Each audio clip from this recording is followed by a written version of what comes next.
ഓർമ്മകളിൽ മണിത്തേട്ട് അല്ലേ?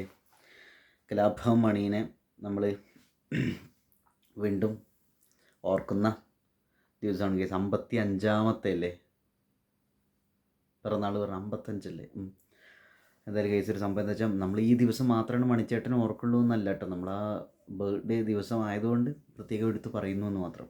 ഞാൻ ഈ ഒരു വീഡിയോ ഇന്ന് ചെയ്യാൻ വേറെയും ഒരു കാരണമുണ്ട് കേസ്. പ്രത്യേകിച്ച് ഇന്നത്തെ ഒരു സിനിമ സാമൂഹിക അന്തരീക്ഷത്തിൽ, രാഷ്ട്രീയ അന്തരീക്ഷത്തിൽ മണിച്ചേട്ടൻ്റെ വാക്കുകൾക്കും മണിച്ചേട്ടൻ്റെ ആദർശങ്ങൾക്കും മണിച്ചേട്ടൻ്റെ ജീവിതത്തിനും ഇടപെടലുകൾക്കും ഉള്ള ഒരു സ്വാധീനം ഉണ്ടല്ലോ, ആ സമയത്തുണ്ടായിരുന്ന അതിൻ്റെയൊക്കെ ഒരു സംഗതി ഇന്നും അതിൻ്റെ ഒരു സ്വാധീനം ഉണ്ട് എന്നുള്ളതാണ്. പ്രത്യേകിച്ച് ചാലക്കുടി ഭാഗത്തുള്ള ആളുകൾ മണിച്ചേട്ടനെ കുറിച്ച് സംസാരിക്കുന്ന കാര്യങ്ങൾ, ഇപ്പോഴും മണിച്ചേട്ടനെ കുറിച്ച് മണിച്ചേട്ടൻ്റെ സുഹൃത്തുക്കൾ പറയുന്ന കാര്യങ്ങൾ കേട്ടിട്ട് നമ്മുടെ കണ്ണ് നിറഞ്ഞു പോകും അല്ലേ?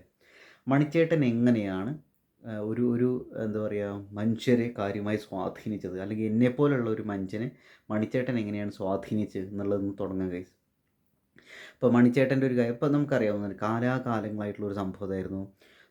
അത് കാശുള്ളവന് ഒരുപാട് അവസരങ്ങളുണ്ടായിരിക്കും, അല്ലെങ്കിൽ എന്താ കാര്യം എന്ന് വെച്ചാൽ ജാതീയമായി മുൻപന്തിയിൽ നിൽക്കുന്ന ആളുകൾക്ക് ഒരുപാട് അവസരങ്ങളുണ്ടായിരിക്കും, അങ്ങനെയൊക്കെ ഒരു സംഭവം.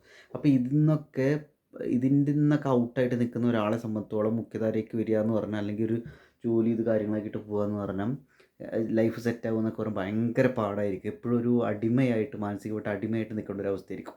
ഈ കാശില്ലാണ്ട് ജീവിക്കുക എന്ന് പറഞ്ഞിട്ടുണ്ടെങ്കിൽ, അല്ലെങ്കിൽ നമുക്ക് ഇഷ്ടമുള്ളൊരു മേഖലയിൽ ജോലി ചെയ്ത് കാശ് കിട്ടി അങ്ങനെ ഒരു അല്ലാത്തൊരവസ്ഥയിലാവുക എന്ന് പറഞ്ഞാൽ നമ്മൾ മാനസികമായിട്ട് ഒരാളുടെ അടിമയായി പോകും. നമുക്ക് ഒരു തരത്തിലുള്ളതും ഉണ്ടാവില്ല, ഒരു തരത്തിലുള്ള കോൺഫിഡൻസും ഉണ്ടാവില്ല, അങ്ങനെയൊക്കെ ആയിരിക്കും. നമ്മളൊരു കല്യാണം കഴിച്ചിട്ടുണ്ടെങ്കിൽ ആ പെണ്ണിനെ വരെ ജന്മികളോ അല്ലെങ്കിൽ വേറെ ഏതെങ്കിലും എന്താ പറയുക, നമ്മളാരുടെയാണോ അടിമയുള്ള അവർ ചിലപ്പോൾ ദുരുപയോഗം ചെയ്യുക, നമുക്കിത് നോക്കിക്കൊണ്ട് നിൽക്കേണ്ട ഒരു അവസ്ഥ പല സിനിമകളിൽ നമ്മൾ കണ്ടിട്ടുള്ളതാണ്.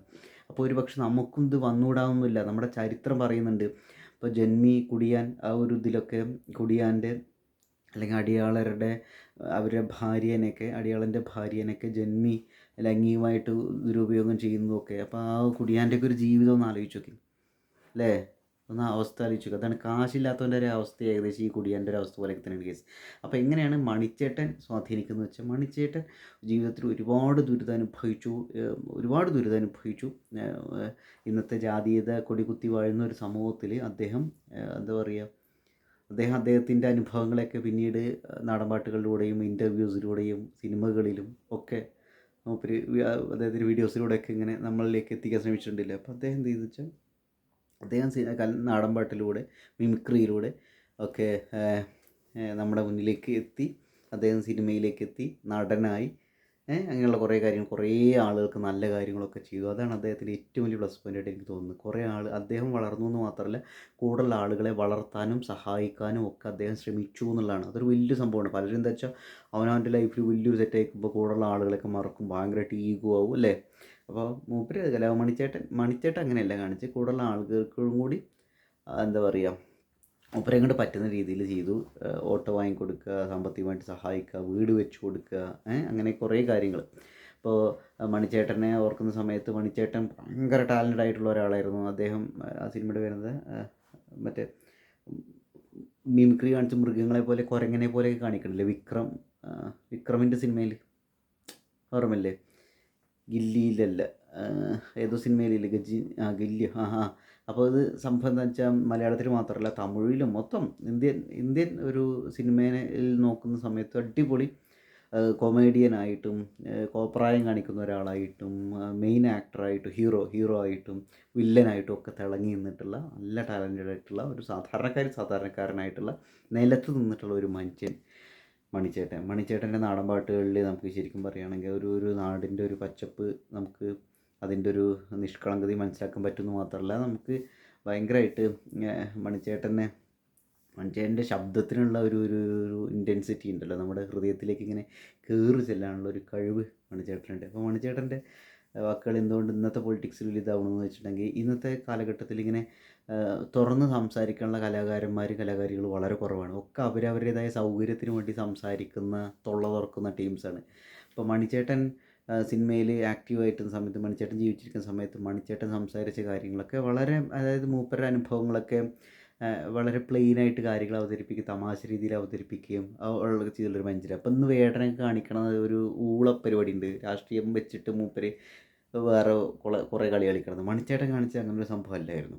മണിച്ചേട്ടൻ അദ്ദേഹത്തിൻ്റെ ജീവിതം കറക്റ്റായിട്ട് പറഞ്ഞുകൊണ്ട് അങ്ങനെയുള്ള സംഭവമായിരുന്നു. അല്ലാണ്ട് ഒരു പൊളിറ്റിക്കൽ പാർട്ടിയുടെ ഒരു അണ്ടറിൽ നിന്നുകൊണ്ട് വേറെ ചില ആൾക്കാർ തെറി വിളിച്ചുകൊണ്ട് അങ്ങനെയുള്ള ഒരു സംഭവമല്ലായിരുന്നു മണിച്ചേട്ടൻ. അതായത് മനുഷ്യരായിട്ട് നിന്നുകൊണ്ടുള്ള ഒരു ഇടപെടലാണ് മണിച്ചേട്ടൻ ഉണ്ടായിരുന്നത്. അപ്പോൾ അതാണ് മണിച്ചേട്ടനെ വ്യത്യസ്തനാക്കുന്നത്. അപ്പോൾ എനിക്കത് മണിച്ചേട്ടനൊക്കെ ആലോചിക്കുമ്പോഴേ ചില സമയത്തൊക്കെ ഇപ്പോൾ മണിച്ചേട്ടൻ ഇങ്ങനെയുള്ള വിവാദങ്ങൾ, ഇങ്ങനെയുള്ള പ്രശ്നങ്ങളിലൊന്നും അങ്ങനെ പെട്ടിട്ടില്ലാത്ത ഒരാളായിരുന്നു. അപ്പോൾ മണിച്ചേട്ടനോട് നമുക്ക് ആ ഒരു രീതിയിലുള്ള സ്നേഹമുണ്ട് ഗൈസ്. പിന്നെ മണിച്ചേട്ടൻ്റെ ജീവിതത്തിൽ അദ്ദേഹം കണ്ടുമുട്ടിയ കാര്യങ്ങൾ, ആളുകളെക്കുറിച്ച്, അദ്ദേഹത്തിൻ്റെ ജീവിതത്തിൽ സംഭവിച്ച അച്ഛനെക്കുറിച്ചുള്ള കുറച്ച് കാര്യങ്ങളൊക്കെ നമുക്കിങ്ങനെ കേട്ടുകൊണ്ടിരിക്കുന്ന സമയത്ത് നമ്മുടെ അടുത്ത വീട്ടിലൊരു ചേട്ടൻ അദ്ദേഹത്തിൻ്റെ ജീവിതകഥ പറയുന്ന പോലെ ഇങ്ങനെ തോന്നുന്നുണ്ടായിരിക്കും. അപ്പോൾ ഇന്നത്തെ കാലഘട്ടത്തിൽ ആളുകൾ അങ്ങനെയല്ല. ആളുകൾ ഇതൊരു വേറൊരു രീതിയിൽ എങ്ങനെ ആളുകളെ വിഘടിപ്പിക്കാം, ആളുകളെ ഡിവൈഡ് ചെയ്യിപ്പിക്കാം എന്ന് ആലോചിച്ചുകൊണ്ടിരിക്കണം. അതിലൂടെ ആളാവാം, ഡിവൈഡ് ആൻഡ് റൂൾ പറഞ്ഞ സാധനമുണ്ടല്ലോ, അതായത് വിവാദം ഉണ്ടാക്കിയിട്ടുണ്ടെങ്കിൽ സ്റ്റാർ ആവാമെന്ന് വിചാരിക്കുന്ന കുറേ ടീംസ് ഉണ്ട്. വേടനൊക്കെ ചില സമയത്ത് കളിച്ച കളി ഇതാണെന്ന് തന്നെയാണ് ഞാനിപ്പോഴും വിശ്വസിക്കുന്ന കേസ്. അപ്പോൾ അത് മൂപ്പരുടെ കരിയറിന് വേണ്ടി മൂപ്പർ ചെയ്തൊരു സാധനമായിരിക്കും അത്. പക്ഷേ അങ്ങനെ ഒരു അടിമയായിട്ടൊരു കലാകാരൻ മാറുക പറഞ്ഞാൽ മഹാ ബോറായിട്ടാണ് എനിക്ക് തോന്നുന്നത്.